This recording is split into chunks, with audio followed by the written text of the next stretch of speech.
Tantabus, Mark 2, Chapter 3, Further Testing Required. In the collective dreamscape, the Tantabus was already looking at another door before Twilight and Luna had gotten their hooves under them. It reached out for one door, but the moment it touched the knob, it looked at Luna and said, "You wanted me to start with a bad dream, right? So you can see how I make it go from bad to good? Because this one doesn't feel bad enough." "Yes, that would be ideal," said Luna. "Making a good dream better is all well and good, but turning a bad dream good is much better. Do you need help finding one, or..." "Nah, not yet." Quick as a whistle, the Tantabus flitted from door to door. It pressed its hoof against a plain, brown half-door that looked vaguely familiar to Twilight, and its face lit up. "Ooh, this one's good. I mean bad. I mean good for being bad. I mean, do you two want to go in first so you can see what the dream's like before I change it?" "Not a bad idea," said Twilight. "Wait here about 20 seconds? The Tantabus nodded. 20 seconds.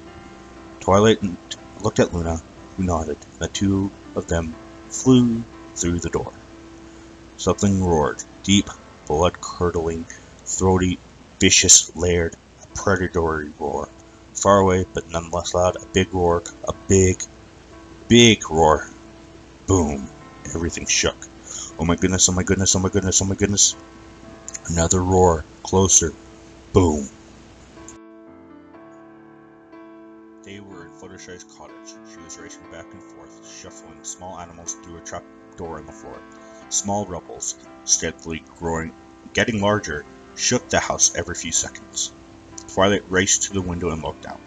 A large dragon was slowly advancing on the cottage, practically slavering at the mouth, and it looked angry. Gazing through the window from behind her, Luna said flatly, "Yes, I think this might possibly be a proper nightmare." Twilight gulped. "Yeah, maybe." "Told you," said the Tantabus.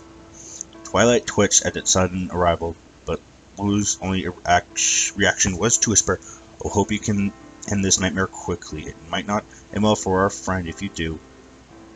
And while being caught in a dream when it collapses is never dangerous in and of itself, it is never pleasant." Tantabus looked at the dragon outside, at Fluttershy, and nodded. "Actually, yeah, I think I can." Dissolved into smoke and raced under the door. Fluttershy put the last of the animals in the space beneath the door. The trapdoor. There wasn't any room for her. "Now, I know you don't like it in here," she said, lowering down one last rabbit, "but you'll be safe in here, okay? No dragon's going to eat you. I'll come and get you when it's safe." Several of the animals made anxious chitter noises and tried to climb out, but Fluttershy lightly nudged them back in. "Don't worry," she said. "Don't worry, I'll be okay," and she slammed the trapdoor, hiding the closet's base. "No, I won't," she whispered. Even though it was a dream, seeing Fluttershy like this made Twilight start slowly shifting her weight from one hoof to another, and flicking her tail. Even Luna seemed to be chewing her lip nervously. She wanted to reach out to Fluttershy to tell that it'd be all okay, but that would be interfering, and it was always bad to interfere with experiments. This was the Tantabus' job now, and Twilight could only hope it did its job well. Fluttershy took a few deep breaths. "Okay, think, Fluttershy," she squeaked to herself. "How do you stop a dragon? You don't. They're too strong, too big, too everything," she swallowed. Abruptly, the Tantabus slid back into the room beneath the door, flew right into one of Fluttershy's ears and out the other. We formed next to Twilight and Luna. "What did you just do to her?" "What did you just do to her?" whispered Twilight. "Nothing major, just planted an idea." Tantabus whispered. "Nothing major, just planted an idea," the Tantabus whispered back. "Watch." "But those skills have to be flexible, right?" continued Fluttershy, "or else it wouldn't be able to move. So maybe you can hit it with something right in the throat that can stun it," she giggled nervously. "Oh, listen to me, trying to stop a dragon. I don't sound like myself." Twilight glanced sidelong at the Tantabus, who shrugged helplessly. "Hey," it muttered, "I'm still new to this, okay? I have to work with what I can." The dragon roared again, and the windows rattled, almost cracking. Fluttershy looked like she doing nothing more than flying away as fast as she could.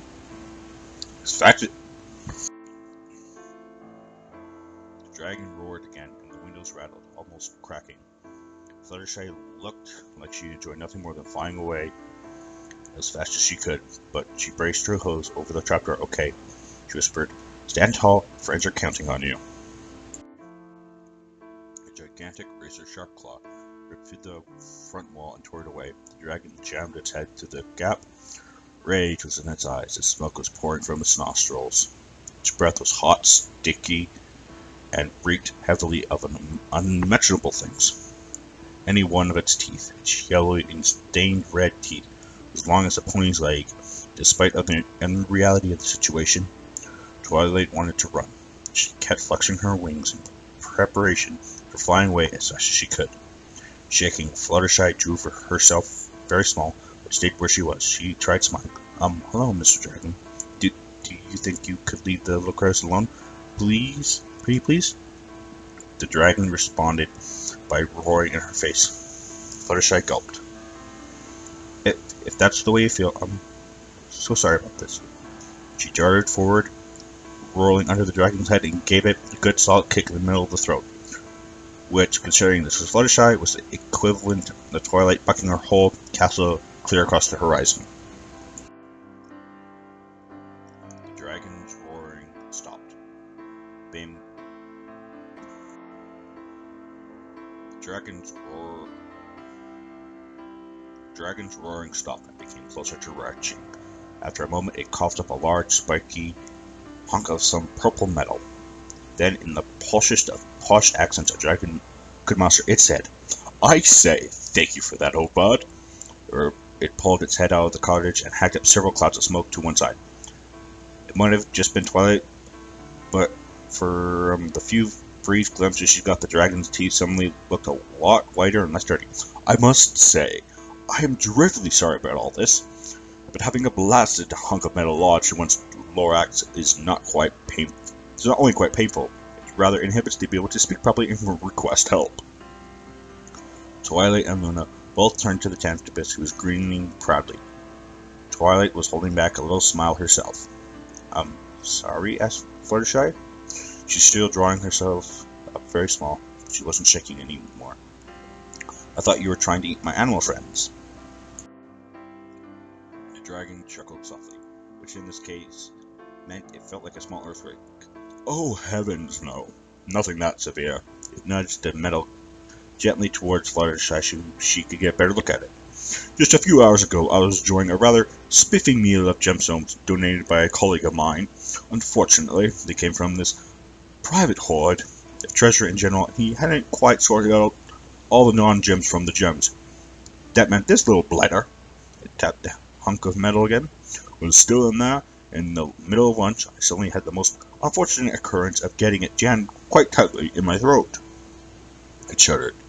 "Very painfully, as you might well imagine, just large enough to keep me from speaking properly. Knowing of your expertise with animals, I came down here to seek your help, which you just provided, and for that I am very grateful." The dragon bowed deeply. Fluttershy perked up almost immediately. "You know how good I am with animals?" "Oh yes, quite yes indeed," said the dragon, nodding. "You are, shall we say, quite famous throughout the animal kingdom for your sublime, positively sublime skills. Most every creature across has heard about you." "It's just what I do," said Fluttershy, smiling and looking to one side to hide her blush. "I didn't think I was famous."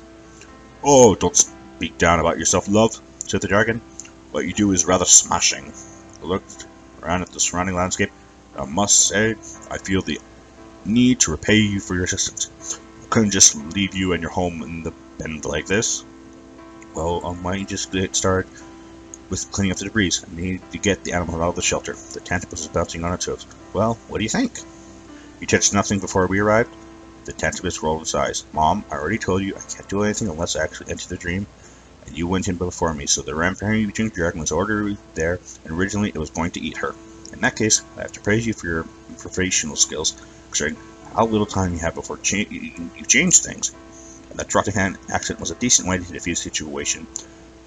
But you may have gone a bit too far with it. I'm amazed you didn't throw in a 'By Jove, what total pip' somewhere. I wanted to make it as non-threatening as possible. Can you see a bad guy with that accent?" "Yes." The Tantabus blinked and looked away. Cheers back. Well, she can't, muttered. Luna turned to Twilight. You know Fluttershy better than I do. What do you think she thought of this dream?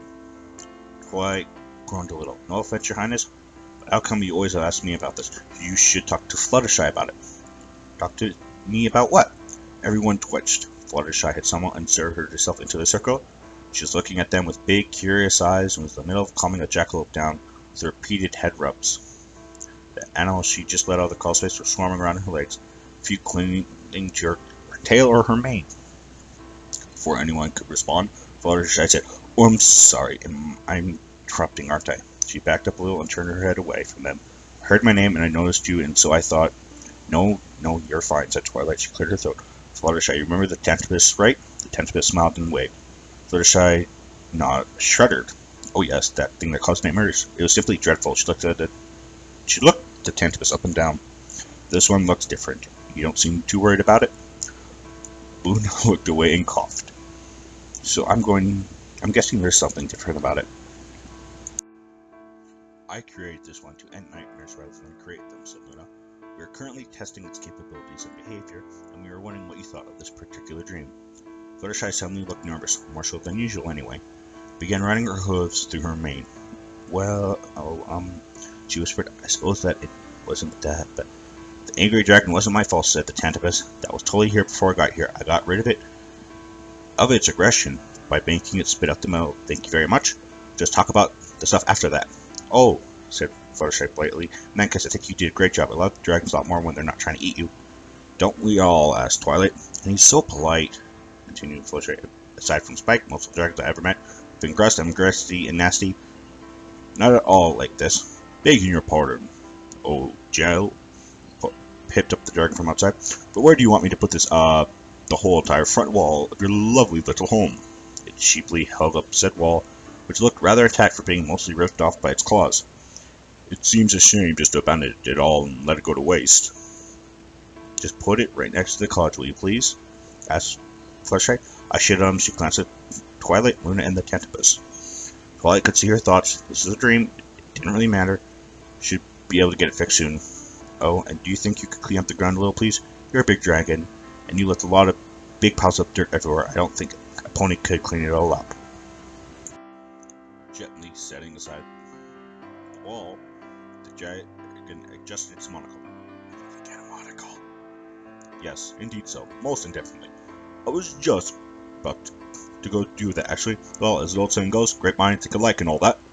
As the dragon started smoothing out the ground, Fluttershy said, I know he's hardly a dragon, but a dragony dragon isn't always the nicest, and that, she pointed outside, is a very nice dragon, so, yes. Like you made my nightmare into a very nice dream, thank you. Tantabus made a face at Luna that was somewhere between a grim and a smug smirk. See, I told you I could work with nightmares. Why did you ever doubt me? I never doubted you, said Luna. I just wanted to be completely sure of your abilities, and now I am. Thank you. You know, Mom, I don't know why you're so I hate to interrupt, Fluttershy, but do you need me anymore? I don't think so. No, said Twilight. Thank you for your help, Fluttershy. I barely did anything. Before Twilight could respond, the dream popped like a multiple of bubbles, and the group, sans Fluttershy, were outside of the latter's dream. As I was saying, I don't know why you're so worried, Mom, said the Tantabus. You made me exactly for this, and you worked with me a lot so that you could be sure of it. But I started talking to you, and you immediately got all nervous about it. Luna shrugged. I don't know either, but alright, I should have faith in your abilities, but for some reason I wanted to be sure. But now you're sure, right? I can make good dreams better and turn nightmares happy, so you gonna let me go? Not quite, I still have one more test. The Tantabus groaned. Oh, come on, Mom. What else is there? I don't want you looking over your shoulder my whole life, and I don't want to have to do that. Luna crouched down in front of the Tantabus and looked at it. The more I see what you do, the more I trust you. But on the slim chance I'm wrong, you don't want to just spread good dreams. But I do. If I'm wrong, continued Luna, the rest could be catastrophic. The results could be. I don't want you to run wild, creating dreams as you see fit and inflicting pain on ponies just because you can. The Tantabus blinked, but I never. Mom, do you really think that I'll do that? Asked quietly. I'm 99% certain you wouldn't. I'm just trying to add the remaining 1% to that. I'm deeply sorry if it feels like I don't trust you, but this isn't just about you. This is all about all question. With that many points involved, you can't afford to take a risk, not even with you. Luna's voice dropped a little. I'm sorry. Tantabus stared at the ground, lightly kicking at it. Eventually, he muttered, "Okay," looked up and said, "So what's your last test?" Luna stood up. Creating dreams from scratch. If you find yourself in a situation where you can't find a way to turn a dream good, you should be able to make a new, more pleasant dream without any reliance on what came before. Tantabus rolled his eyes. "Oh, that's it? I could do that in my sleep." "Wah, wah, wah," whispered Twilight. No pun intended. Now, eeny, meeny, miny, mo. It stepped up to a random door and pulled it open. "If you would." Luna and Twilight vanished through the door. And that is chapter 3.